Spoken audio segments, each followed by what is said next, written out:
My husband hasn't been the same since the car accident.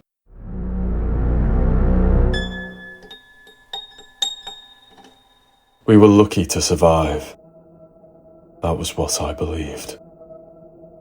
When I woke in the hospital bed, I dismissed my broken wrist and the pulsating pain in my stitched brow. I was simply relieved that James was sitting by my bedside, holding my hand. His face bore a few cuts and bruises, but he was alive. That was what mattered. And the wounds were shallow, barely scrapes. My husband looked well, far better than me. "Lillian," he smiled. "You're awake." I sobbed, clutching his hand tightly. "Do you remember what happened?" my husband asked. I shivered. "We were driving home and there was a bridge. I remember that you swerved. I don't know, we crashed. I remember that." James nodded solemnly, though his demeanour seemed strange. "I'm so sorry, Lillian. I took my eyes off the road and—" "Are you okay?" I interrupted. "Did something else happen?" James tilted his head in an odd manner. "What do you mean?" I frowned. "You keep calling me Lillian." "That's your name, isn't it?" my husband replied in an emotionless tone. You never call me anything but Lil," I said, raising an eyebrow. "So why are you being weird?" James paused, as if cogs were whirring in his brain. "Well, I was just thinking." "Thinking?" I replied. He nodded. "Yes, thinking about why we crashed." I gulped. "I remember that there was something in the road."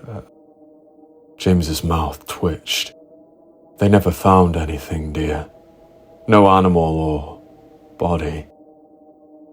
I suddenly felt very foolish. "I'm sorry, sweetie. I didn't mean to. Of course you're not yourself. This must have been traumatic for you." And that was the excuse my husband needed. We left it there. The first truly strange experience took place a week or so later, after I'd returned home. I stirred in the middle of the night, neck hairs pricking my pillow. Like those alert strands, I rose to attention, and my eyelids flew apart. I didn't know why at first, but then I felt it.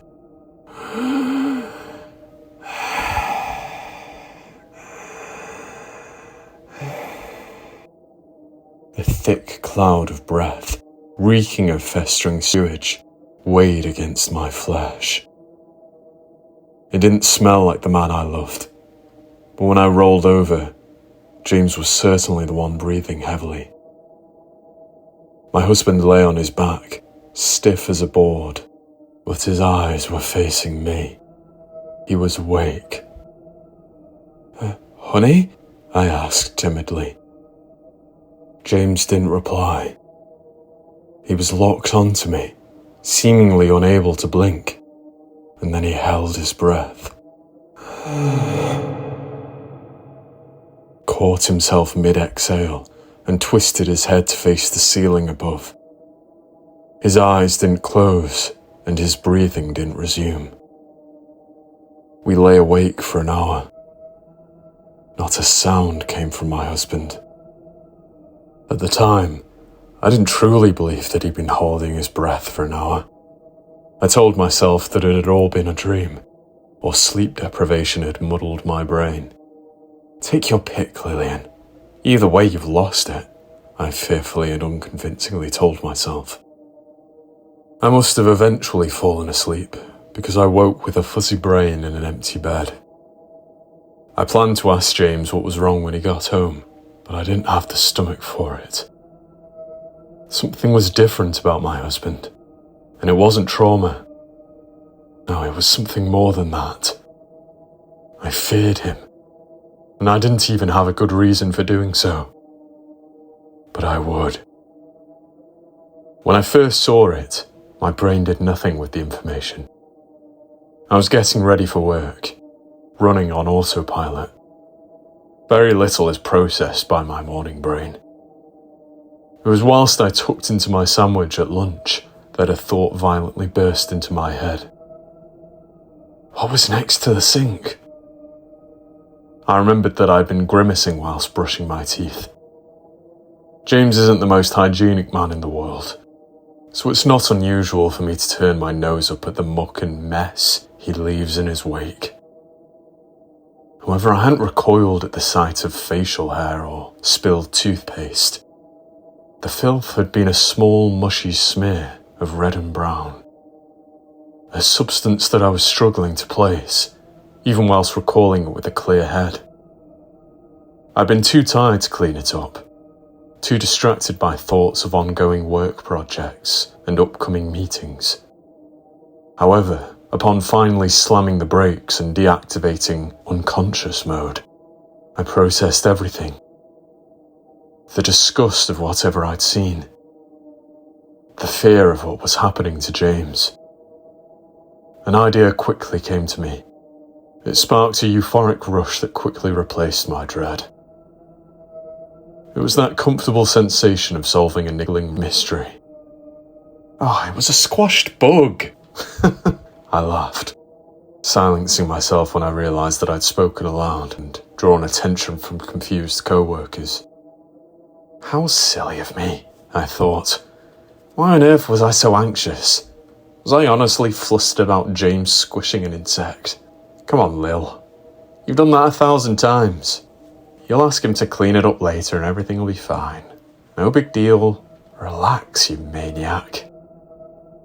I tried to stop berating myself.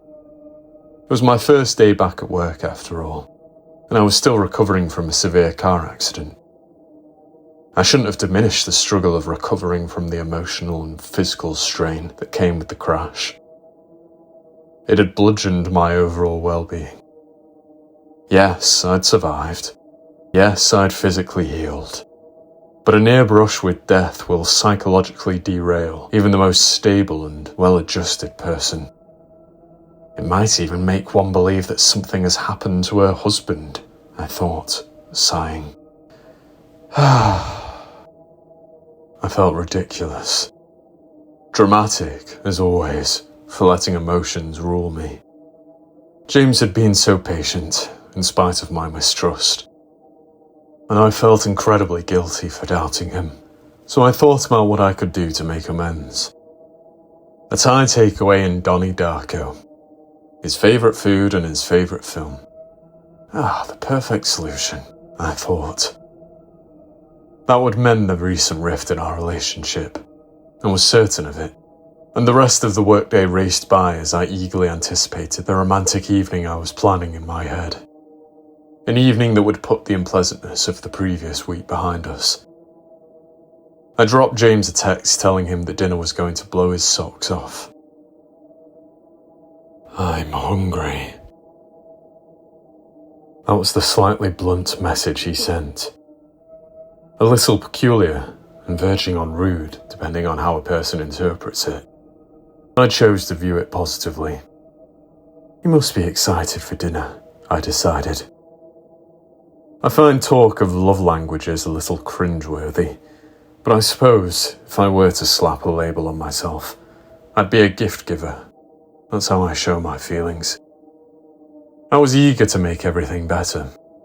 There was no doubt in my mind that I'd driven James to behave strangely by behaving strangely myself. That week I hadn't been displaying love or affection in the ways I usually did. You're such a tool, I thought, as I pulled onto the driveway. I dialed the number for the local takeaway whilst I walked up the front path, and the order was placed before I'd even slipped off my black loafers. I scurried around the lounge, making the room look warm, inviting, and romantic. Then I waited for James and the delivery driver. Both should have arrived within half an hour of my arrival. After an hour without any sign of either, however, I started to worry. I called James, but he didn't answer. I left a worried voicemail. Are you okay, honey? I know I've been a little off this week, but it's been... Well, you know that it's been strange. And I want to make up for that, honestly. Look, I don't want to spoil anything, but I've got a lovely surprise for you here, so if you... Oh, the takeaway's finally here. That was a ridiculously long wait. Never mind. Look, I thought you'd be here by now, but don't worry, I'll heat up the food when you get home. I just hope you've not been held up at work. Love you, I sighed, hanging up. I answered the door to Mike, the usual acne-ridden teenager who did the deliveries for the Thai place. He was the kid of a neighbour at the end of the road. We'd known him for years. And that was why I immediately saw the difference. He had changed. A primal sensation clutched me. A feeling beyond fear. It was a warning from my brain. A warning that my eyes were unable to comprehend what they were seeing. My body was unable to comprehend what it was feeling. There was nothing natural about Mike. And that only became clearer once he smiled with outstretched hands. Hands which trembled with fear or exhilaration.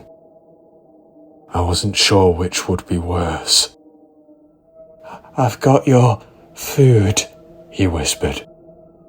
I smiled uncomfortably. Yes, I see that, Mike. Thank you. Give my best to your mother, won't you? I saw something which I wish I could erase from my mind. Something I wish I could erase from reality.